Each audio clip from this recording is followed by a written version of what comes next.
Hello, this is Greg with Cherokee Bees Aviaries. Just making a little video about a early summer honeybee yard and some issues you may have.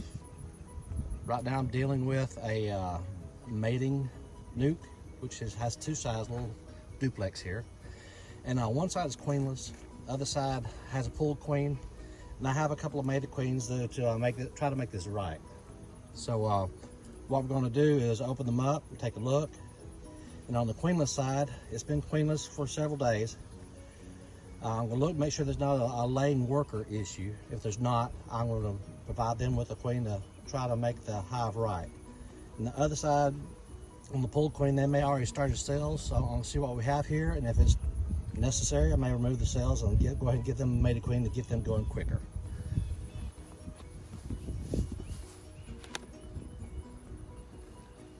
And it is a rather cloudy day, and they're queenless, so I am suited up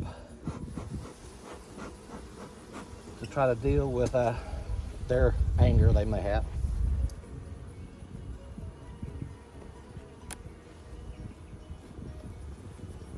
This is the queenless hive. Taking a look, seeing if there are any cells with eggs in them first, but there's no brood that I can see. I just want to make sure there's no multiple cells where there's a laying worker issue.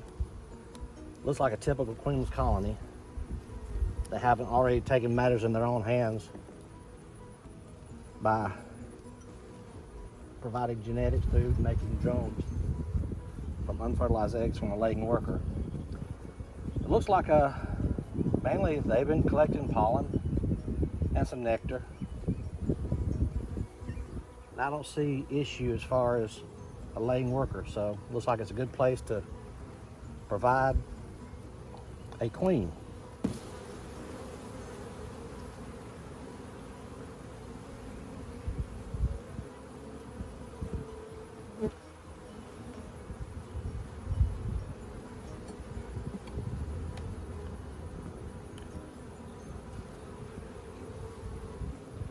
Okay.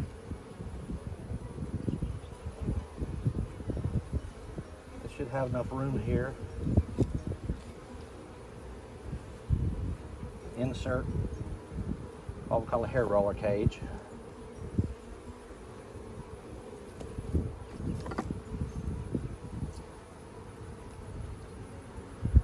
Give them time to introduce, and I'll come back in a day or so, probably tomorrow. Make sure everything is copacetic with them, that they like the queen. And I'll try to make a video of that as well and share. Now on this side over here is where I pulled a queen. They've had time. They probably have already started making cells. So let's check and see. Rather good population. So let's see what we got. Okay, they still have capped brood.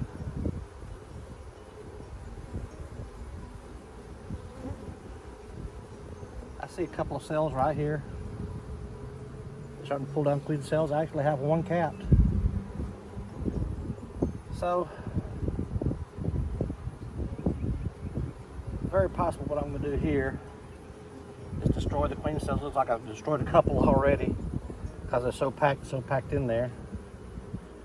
Go ahead and take them out and give them a mated queen, just to save them a little time of having a virgin queen, having to get out, you know, coming back and all of that.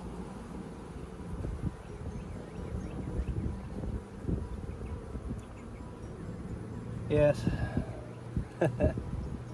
They have several cells. They make an emergency, but I'm not going to worry about the cells because I have another hive I want to show you that a 5-frame that I took the queen out of, and there should be several cells for any other queen needs in the yard. Like I said, it's right after, a little bit after solstice. So it's time to be getting some queens in here, and there's some that do requeen right at Solstice, so they still have time, but the success rate is not going to be great. So I'll go ahead and give these the best chance by giving them a queen that's already laying. Make sure they don't have any other. It's been long enough where they won't be able to make any more emergency cells.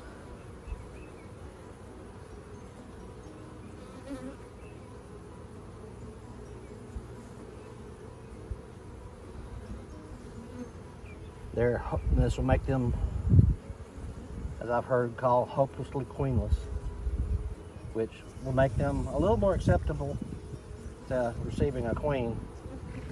So I want to make sure, doubly sure, that there are no queen cells available and there's no larvae or eggs young enough to make any more. So it's going to sort of force the hand on these queens. So what I'm going to do is I'm just going to tie in right here with the queen cage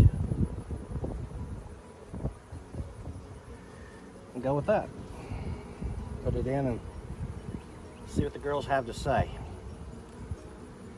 Now just close them back up, check them in a day or so, and we'll go from there.